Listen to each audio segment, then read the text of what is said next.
নমস্কার বন্ধুরা, আপনাদের আজকে দেখাবো কিভাবে লক্ষ্মী ভাণ্ডারের ফর্ম ফিল আপ করতে হয়।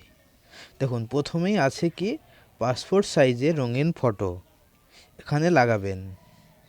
আর দেখুন কি আছে আবেদনকারী বা আবেদনপত্রের আইডি, এখানে লেখা আছে শুধু আধিকারিকদের জন্য। তো এটা কোথায় পাবেন? এটা যে আধিকারিক ফর্মটা দেখবে তিনি এটা পূরণ করবে। দেখুন, লক্ষ্মী ভাণ্ডারের প্রকল্পের জন্য আবেদনপত্র, ব্যক্তিগত বিবরণ, দুয়ারে সরকার রেজিস্ট্রেশন নম্বর, এই নম্বরটি দুয়ারে সরকার থেকেই দেওয়া হবে। আর কি কি লাগবে এখানে অবশ্যই আপনাদের বলা হবে। স্বাস্থ্য সাথী কার্ড নম্বর এবং আধার কার্ড নম্বর। তো যেহেতু এখন আর স্বাস্থ্যসাথী কার্ডের দরকার নেই, স্বাস্থ্যসাথী কার্ড না হলেও আপনার বয়স যদি 25 বছর হয় তবে আপনি লক্ষ্মীর ভাণ্ডার জমা দিতে পারবেন। দেখুন, প্রথমেই আবেদনকারীর নাম, first name, middle name, last name, পদবি থাকলে নিশ্চয়ই দেবেন। মোবাইল নম্বরটা দেবেন, email ID, date of birth. দেখুন, যেখানে স্টার মার্ক দেওয়া আছে সেগুলো অবশ্যই আপনাকে পূরণ করতে হবে।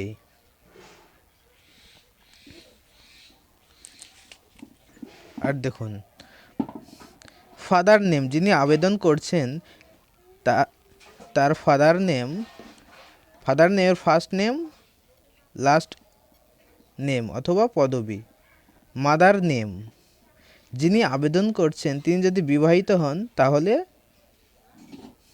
তার স্বামীর নাম এখানে লিখতে হবে। দেখুন, আর কি লিখতে হবে?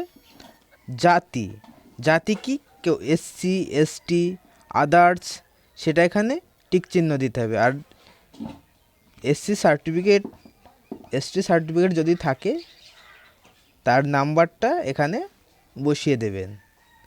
কন্ট্যাক্ট অথবা যোগাযোগ কি প্রথমেই আছে রাজ্য ওয়েস্ট বেঙ্গল, ডিস্ট্রিক্ট জেলার নাম, পুলিশ স্টেশন থানার নাম, ব্লকের নাম জিপি বা গ্রাম পঞ্চায়েত নাম, যদি কেউ ওয়ার্ডে বাস করে ওয়ার্ড নম্বর, ভিলেজ হাউস নম্বর, ডাকঘর বা পোস্ট অফিস নাম, পিনকোড এখানে যথাযথভাবে ঠিকভাবে বসিয়ে দেবেন।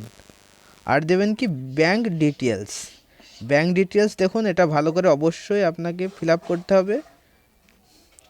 এখানে কি বলছে? ব্যাংকের নাম, ব্যাংকের শাখার নাম, branch, bank account number, IFC code, যথাযথভাবে আপনি এগুলো ফিল আপ করবেন।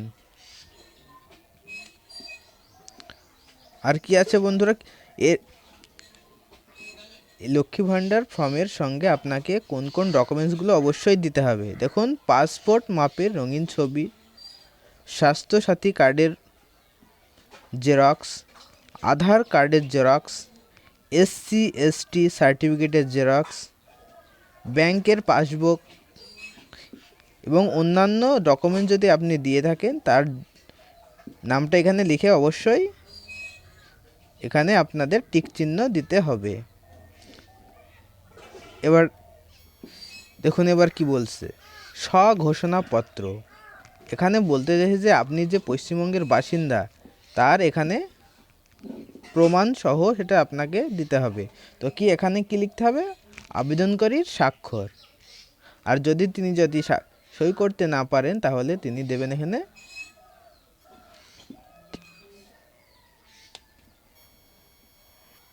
আপনাকে টিপসই দিতে হবে এখানে। আর এখানে কি বলছে দেখুন, অ্যাকনলেজমেন্ট বা স্বীকৃতিপত্র, যেহেতু এটা আধিকারিক বা অফিসিয়াল এটা পূরণ করে, কিন্তু কিছু কিছু সময় এখানে নিজেকেও ফিল আপ করতে হয়।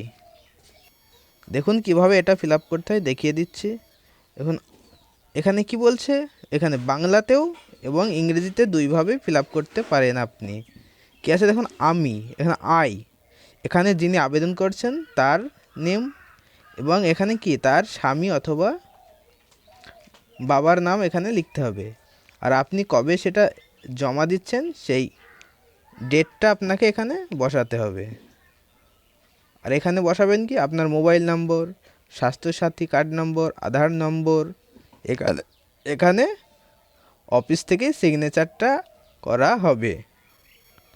এখানে কি বলছে, এখানে আধার প্রমাণীকরণের তথ্য, যে আপনি যে এই আধার কার্ডটা দিচ্ছেন এই আধার কার্ডটা আর অন্য কাউকে ব্যবহার করতে দিবেন না, তার একটি স্বীকৃতিপত্র। এখানে আপনার সিগনেচার। দেখুন, আধার প্রমাণীকরণের জন্য সম্মতিপত্র। এখানে কি বলছে, এই যে আমি আধার নম্বর এর ধারক, নারী ও শিশু বিকাশ ও সমাজ কল্যাণ বিভাগ, পশ্চিমবঙ্গ সরকারকে ইউআইডিএআই এর প্রমাণীকরণের জন্য আমার আধার নম্বর, নাম, আঙুলের ছাপ, ফিঙ্গারপ্রিন্ট, আইরিশ ব্যবহার করার সম্মতি দিচ্ছি। মানে এখানে আধার কার্ডটা ব্যবহার করার সম্মতি দিচ্ছি। এখানে আপনার সই, আবেদনকারীর নাম।